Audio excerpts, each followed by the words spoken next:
आइए स्टूडेंट, आज की क्लास में हम लोग कुछ selected problems tangent to a circle chapter में लेते हैं। तो यहाँ क्वेश्चन जो हमने ले रखा है वो बोल रहा है कि D2 greater than D1 be the diameter of to concentric circles. यानी हमारे पास दो कंसेंट्रिक सर्कल है और कंसेंट्रिक सर्कल आप फिगर में देख रहे हैं कि वैसा सर्कल जिनका सेम सेंटर हो। तो यहाँ एक बिगर सर्कल है और एक स्मॉलर सर्कल है। ये दो कंसेंट्रिक सर्कल हुए जिनका सेंटर O है और इस बिगर सर्कल का डायमीटर AB हुआ, स्मॉलर सर्कल का डायमीटर CD हुआ। AB और CD, ये AB और CD दोनों कहाँ मैच की मिल रहा है? AB और CD O पॉइंट पर। और कह रहा है कि C be the length of code, C length है कोड का। तो कोड क्या है? C बी, आगे पढ़ते हैं, C be the length of कोड of a circle which is tangent to other circle. यानी जो C है यह कोड है, कोड की लंबाई है। किसी एक सर्कल के लिए यह कोड है और किसी एक के लिए टेंजेंट है। तो इस फिगर में आप देखिए तो EB क्या हो रहा है? EB लार्जर सर्कल का कोड है और छोटे सर्कल के लिए EB टेंजेंट है एट पॉइंट D पर। तो यहाँ करना क्या है? There are two concentric circles, there are two concentric circles whose diameters are D2 and D1. There are two concentric circles whose diameters are D2 and D1. Also AB बराबर D2 and CD बराबर D1, ठीक। And EF is EB, यहाँ देखिए figure में EB is a code, ठीक है, EB is a code for bigger circle and EB is a tangent, EB tangent है for a smaller circle at point D, इस point पर at point D पर। But radius is perpendicular to the tangent। आप पढ़े हैं कि tangent पर radius perpendicular है। फिगर के अनुसार OD रेडियस होगा और EB टेंजेंट होगा स्मॉलर सर्कल के लिए। Therefore OD परपेंडिकुलर हो गया EB पर। एंड वी नो दैट एक चीज और है कि जो परपेंडिकुलर होता है कोड पर सेंटर से, we know that perpendicular from the centre to the code bisect the code. ये आप पढ़े हैं, बाइसेक्ट द कोड। यानी जो परपेंडिकुलर होगा, जैसे बिगर वाले सर्कल में आप देखेंगे वो सेंटर है, EB कोड है और OD सेंटर से कोई एक लाइन है जो इस पर परपेंडिकुलर है, तो वही बताया गया। But we know that perpendicular from the centre to the code bisect the code. Therefore OD bisect करेगा कोड EB को बिगर सर्कल में। तो ED equal to DB equal to half of EB। यहाँ हाफ हो गया, EB का मान कितना है? EB तो कोड कहा गया है बिगर सर्कल का और वो कोड का लेंथ C है, तो ये C/2 हो जाएगा। अब क्या करेंगे? इस ट्रायंगल में आएंगे ODB, यहाँ तो 90 होगा ही, रेडियस परपेंडिकुलर है, नाउ दे दीजिएगा। और नाउ देने के बाद इन राइट ट्रायंगल ODB में जाना है, जिसमें आप देख रहे होंगे हाइपोटेन्यूज कौन है? OB का स्क्वायर परपेंडिकुलर प्लस बेस ले लीजिएगा।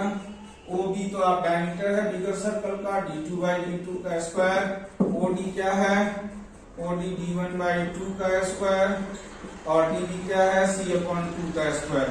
यहाँ आ जाएगा D2 का स्क्वायर बाई 4, यहाँ D1 का स्क्वायर बाई 4, यहाँ C स्क्वायर बाई 4, D2 का स्क्वायर बाई 4, यहाँ पर हो गया 4, D1 का स्क्वायर प्लस C का स्क्वायर, 4 कट गया और D2 का स्क्वायर बराबर D1 का स्क्वायर प्लस C का स्क्वायर। तो इस क्वेश्चन में क्वालिटी यह होगा कि आप डायमीटर किस वे में लेते हैं।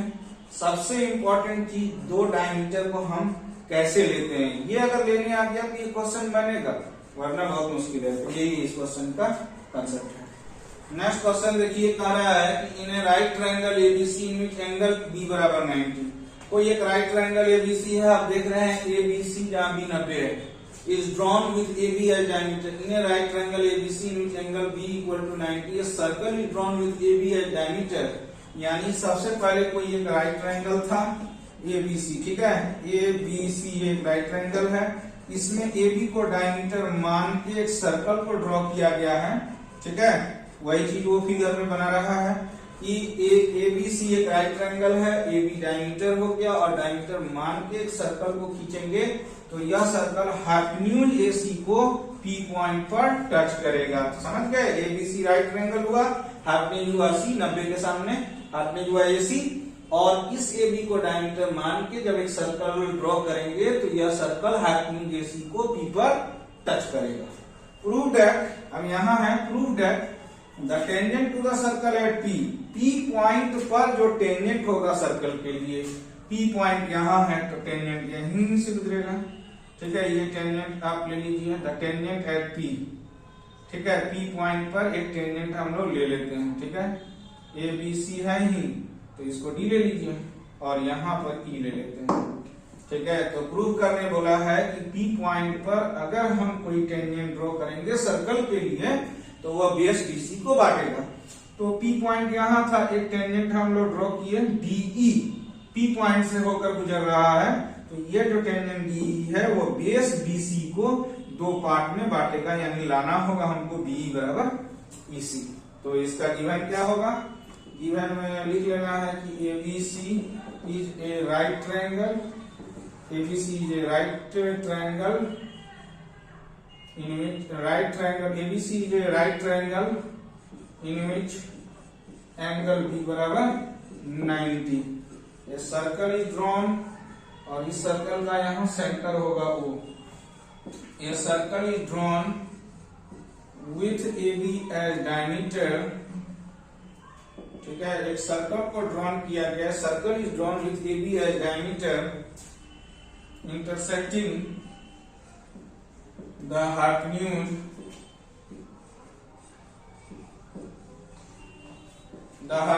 AC at P।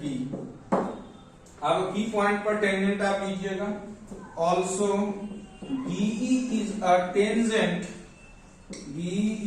tangent at point P, also DE is a tangent at point P। तो टू प्रूफ क्या करना है कि P पॉइंट से जो टेंजेंट होगा सर्कल पर वह BC को दो भाग में बांटेगा, यानी टू प्रूफ में DE बराबर EC हमको लाना है। ठीक, अब आते हैं कंस्ट्रक्शन। क्या इस क्वेश्चन में कंस्ट्रक्शन का नीड है? तो नीड तो पड़ेगा। सबसे पहले हम लोग OP को ज्वाइन करेंगे और BP को। We join OP and BP। हम लोग OP को ज्वाइन करेंगे और B से P को ज्वाइन करेंगे। वो फिलहाल के लिए तो आप OP ज्वाइन कर सकते हैं और BP को ज्वाइन भी करना पड़ेगा, क्योंकि वो आगे उसका यूज होगा। तो इतना क्वेश्चन हम लोग यही समझे कि कोई एक राइट ट्रायंगल है BC, उससे AB को डायमीटर मान के कोई एक सर्कल ड्रॉ किए हैं जो हाइपोटेन्यूज AC को P पॉइंट पर टच किया है, और कहता है कि जो टेंजेंट होगा P पॉइंट पर सर्कल के लिए वह BC को दो पार्ट में बांट देगा। तो यहाँ हमने जो कंस्ट्रक्शन किया था कि ज्वाइन किए थे OP और BP का, उसका अब यूज होगा। देखिए क्या क्या आप समझ रहे हैं, इन प्रूफ से जा रहे हैं हम लोग ना, तो यहाँ प्रूफ लिख देते हैं। सबसे पहले देखिए OP को ज्वाइन करने के बाद पूरे फिगर को ध्यान से ऑब्जर्व किए तो हमको लगा कि OPEB एक कोई क्वाड्रेटरल है। ठीक है, तो इसको लिखते हैं इन क्वाड्रेटरल OPEB। क्या तो चार साइड से बाउंडेड फिगर है, उसको तो कुछ न कुछ क्वाड्रेटरल तो कम से कम कहा ही जा सकता है। OPEB देखिए आप पढ़े हैं इन क्वाड्रेटरल OPEB में, ये बताइए OP और OB बराबर होगा? OP बराबर OB क्यों नहीं? OP और OB क्यों बराबर होगा? तो इक्वल रेडियस, सर्कल के अंदर रेडियस है बिल्कुल। साथ में ये भी ध्यान देने वाली बात है कि radius is perpendicular to the tangent. ये भी आप जानते हैं, radius is perpendicular to the tangent. Radius क्या होगा? टेंजेंट पर परपेंडिकुलर होगा।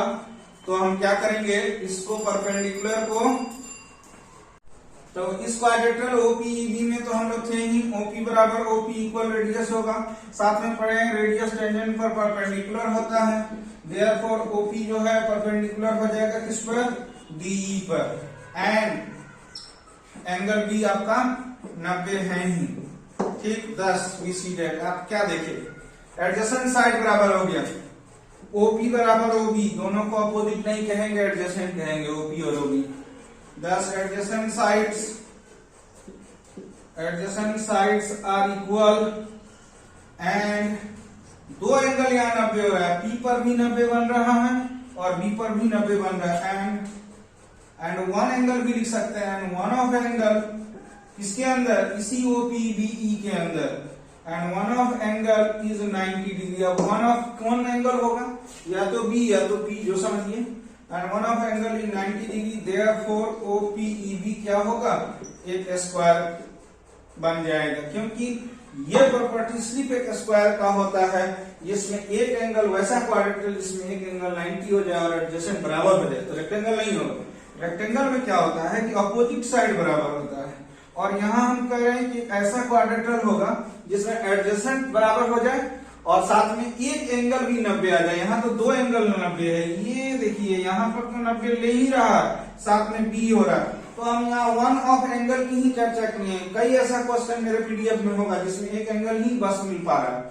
इसीलिए यहाँ वन ऑफ एंगल ही लिया गया, दो एंगल नहीं लिया गया है। Adjacent sides are equal and one of angle is 90 degree, therefore ये एक स्क्वायर हो जाएगा, क्योंकि स्क्वायर में ऐसा प्रॉपर्टी होता है कि एडजेसेंट साइड बराबर हो जाए क्वाड्रेंटल के अंदर और एक एंगल 90 आ जाए तो वो एक स्क्वायर होता है। ठीक, यहाँ तक समझिए। और साथ में एक इसमें और चीज लगेगा। अब देखिए स्क्वायर हो गया, तो अगेन में जाइए, ये बात बताइए कि ABC आपको ट्रायंगल दिखता है, इन ट्रायंगल ABC, बिल्कुल क्वेश्चन में ही दिया हुआ है कि ABC एक राइट ट्रायंगल है। तो ये देखिए, तो O किसका मिड पॉइंट है, तो जवाब आया कि सर AB का है। क्यों, क्योंकि O तो सेंटर है डायमीटर AB का, तो O से A तक और O से B तक का दूरी बराबर होगा। तो in triangle ABC O is the mid point कह सकते हैं, O is the mid point of AB हो गया, एंड O मिड पॉइंट हो गया। साथ में ये बताइए, तो स्क्वायर में अपोजिट साइड पैरेलल होता है। अगर आपने बोला है OPEB स्क्वायर, तो OP किसके पैरेलल है, तो जवाब आया कि सर BE के पैरेलल है। ये OP पैरेलल BE है, थोड़ा बढ़ा दीजिए उसी तरह, पैरेलल को तो एक्सटेंड कर सकते हैं। अगर दो लाइन पैरेलल है तो एक को कम कर देंगे तभी ये पैरेलल ही होगा, बढ़ा देंगे तब भी होगा। तो OP पैरेलल BE है स्क्वायर के कंसेप्ट में, क्योंकि OPEB को स्क्वायर लाए हैं तो स्क्वायर में अपोजिट साइड पैरेलल होता है, तो OP पैरेलल BE हुआ, यानी therefore OP parallel BC, and OP parallel BC कर दीजिए, ठीक है, एंड OP पैरेलल BC, चूंकि यहाँ पर लिख दीजिएगा OPEB क्या है, एक स्क्वायर है, ठीक है, OPEB एक स्क्वायर है, तो O मिड पॉइंट हुआ और OP पैरेलल BC हुआ। तो 9th क्लास में आपने पढ़ा होगा converse of mid point theorem, bye converse of mid point theorem. Converse of mid point theorem क्या बताता है कि किसी ट्रायंगल में कोई एक साइड के मिड पॉइंट से कोई एक लाइन खींचा जाए जो तीसरे साइड के पैरेलल है, तो दूसरे को बांट देता है। Then by converse of mid point theorem P किसका मिड पॉइंट बनेगा, P मिड पॉइंट बनेगा, P the mid point of AC। क्यों, ABC ट्रायंगल में मिड पॉइंट वो हुआ, ABC पहले ट्रायंगल देखिए, ABC ट्रायंगल में O मिड पॉइंट हुआ और O से एक लाइन ड्रॉ किए जो BC के पैरेलल है, तो तीसरा साइड कौन बचा, AC बचा। इस AC को दो पार्ट में बांट देगा, तो P किसका मिड पॉइंट बना, AC का बना। अब एक और कंसेप्ट है 9th क्लास में, ये भी देखिए कि ये कोई एक राइट ट्रायंगल है ABC कोई राइट ट्रायंगल है और यहाँ B पर 90 डिग्री है। तो थ्योरम ये कहता है कि अगर हाइपोटेन्यूज का आपको कहीं से मिड पॉइंट मिल जाए, जैसे ABC राइट ट्रायंगल है तो हाइपोटेन्यूज कौन हुआ, AC, तो ये हाइपोटेन्यूज का मिड पॉइंट अगर मिल जाए तो थ्योरी होता है कि, है ना, वह mid point, the mid point of the hypotenuse in a right triangle is equidistant from its vertices, यानी यह जो पॉइंट P है वो A से इक्वल दूरी रखेगा, P से B की दूरी इक्वल होगी, P से C की दूरी इक्वल होगी, यानी PA बराबर PB बराबर PC हो जाएगा।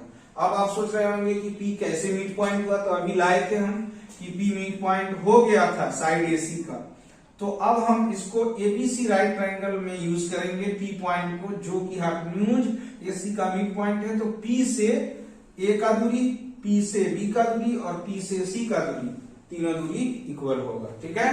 तो देखिए नाउन देंगे और नाउन के बाद हम लोग उसको यूज करेंगे। तो नाउन दे देना है और इन ट्रायंगल ABC लिखने के बाद आप लिखेंगे P is the mid point of hypotenuse AC, P किसका मिड पॉइंट है, तो P is the mid point of hypotenuse, P is the mid point of hypotenuse AC. But we know that midpoint of hypotenuse is equidistant from its vertices, अपने vertices से. Midpoint of hypotenuse is equidistant from its vertices. Therefore vertices ABC है तो PA बराबर PB बराबर PC होगा. इसको equation 1 मान लेते हैं. अब समझ में आया कि ये PB को क्यों ज्वाइन करना पड़ा था, क्योंकि PA से PB, PB से PC को बराबर करना. अब आप देख रहे होंगे दो राइट ट्रायंगल, ठीक है, या कोई दो ट्रायंगल आप ले लीजिए, है ना. इन राइट ट्रायंगल ही होगा. क्यों, देखो OPEB एक स्क्वायर है तो E पर 90 बनेगा. स्क्वायर में हर एक एंगल 90 होता है. O पर भी 90 बनेगा, P पर भी, E पर. जब यहाँ पर 90 बना लाइन है, इधर 90 बनेगा तो क्या होगा, इधर भी 90 बनेगा. इसलिए हम लोग को कहेंगे in right triangle PEB and triangle PEC में जाना है. ये राइट ट्रायंगल इसलिए बना क्योंकि ये E तो स्क्वायर के अंदर है और वहां 90 होगा ही, तो इसका मतलब इधर भी 90 हो जाएगा. तो PEB और PEC में आएंगे तो क्या मिलेगा, PE बराबर PE कॉमन होगा. ठीक, उसके बाद से PB बराबर PC, या इक्वेशन 1 यूजिंग 1. क्यों, तीन क्वांटिटी बराबर है, कोई दो हम ले सकते हैं, PB बराबर PC. और एक और चीज आपको चाहिए, 90 ले लीजिए. PEB बराबर एंगल PEC, बोथ 90 डिग्री. ठीक है, देयरफॉर कॉन्ग्रुएंट हो गया triangle PEB congruent to triangle PEC by किससे, 90 के सामने हाइपोटेन्यूज लिया गया है तो बाई RHS से होगा. जब ट्रायंगल कॉन्ग्रुएंट हो गया तो कोई भी दो कॉरस्पॉन्डिंग साइड बराबर होगा. EB बराबर, यहाँ EB बैठता है और यहाँ EC बैठता है, 2 3 2 3. EB बराबर EC, जिसको हम लोग बाई CPCT कह सकते हैं. यही तो हमको प्रूव करना था कि जो पॉइंट P से टेंजेंट गुजरेगा D, वह बेस BC को बांट देगा. तो लास्ट मोमेंट में EB बराबर EC हम लोग को आया है. तो इस एक पर्टिकुलर क्वेश्चन में हम लोगों ने 9th क्लास के मिड पॉइंट थ्योरम को देखा, और ये जो थ्योरम पढ़े कि हाइपोटेन्यूज का मिड पॉइंट अगर हो तो इक्विडिस्टेंट होता है, वो देखा, और साथ में कन्वेंसी को भी देखा. तीन चीज 9th क्लास से आ रहा है 10 में. तो इसको अच्छे ढंग से बनाएंगे. क्वेश्चन लेंदी तो है, लेकिन समझने के बाद ये इसको आप बना सकते हैं. अब ये क्वेश्चन देखिए क्या कह रहा है कि from an external point P tangent P and PB are drawn to the circle with centre O. देखिए ये फिगर में ऑब्जर्व कीजिए, P एक एक्सटर्नल पॉइंट है जो सर्कल के बिल्कुल बाहर है, और इस एक्सटर्नल पॉइंट से सर्कल पर P और PB दो टेंजेंट है विद सेंटर O. मान के चलिए सर्कल का सेंटर हम O दे देते हैं. At point E on the circle, E कोई पॉइंट है सर्कल पर, मानिए कि वो यहीं पर है, E कोई पॉइंट है. At point E on the circle a tangent is drawn which intersect PA and PB at C and D.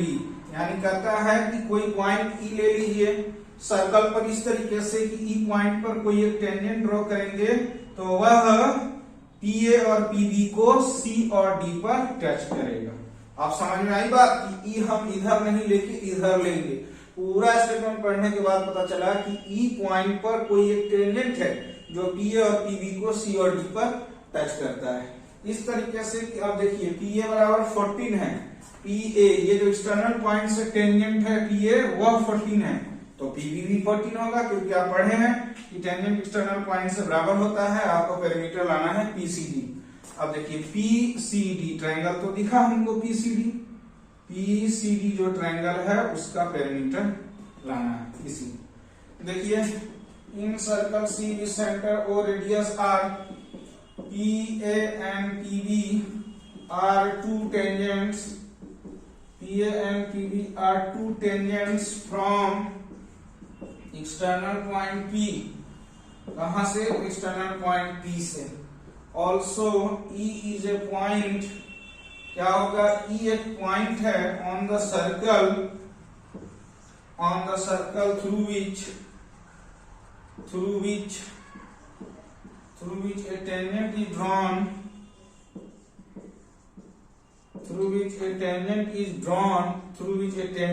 drawn in such a way that